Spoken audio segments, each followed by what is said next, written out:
धोद का यह किला सीकर रियासत का एक महत्वपूर्ण ठिकाना था और सीकर रियासत के दो राजाओं के कार्यकाल में रियासत की राजनीति का यह किला प्रमुख केंद्र था।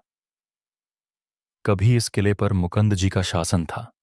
मुकंद जी सीकर के राव राजा लक्ष्मण सिंह, जिन्होंने लक्ष्मणगढ़ बसाया, के अनौरस पुत्र थे। उन्हें सीकर इतिहास में पंडित झाबरमल शर्मा ने खवासवाल पुत्र लिखा है।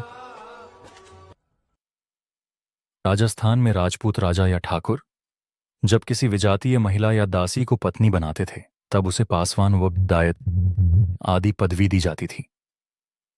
राव राजा लक्ष्मण सिंह जी की विजातीय पत्नी से उत्पन्न संतान को पंडित झाबरमल शर्मा ने अपनी पुस्तक में खवास पुत्र लिखा है।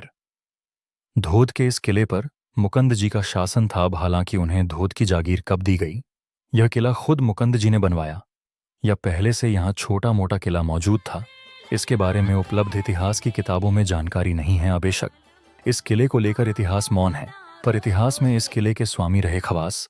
मुकंद जी सीकर के दो राजाओं के प्रधानमंत्री रहे और सीकर की राजनीति व प्रशासन में महत्वपूर्ण भूमिका निभाई। किले के मुख्य द्वार से प्रवेश करते ही सामने एक बड़ी डिद्धा हाल नजर आता है। हाल के बाहर चद्दर लगाकर बरामद बनाया गया है, जिसे देखकर लगता है कि यह आगंतुकों के स्वागत के लिए बना है। इस हाल के ऊपर एक और हाल बना है जिसे शीश महल कहा जाता है।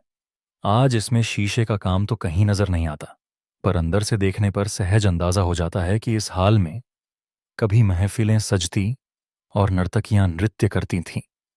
मुख्य दरवाजे के पास से ही अंदर की और एक और रास्ता है। उसमें जाते ही घोद्धों की घुद्धसाल नजर आती है।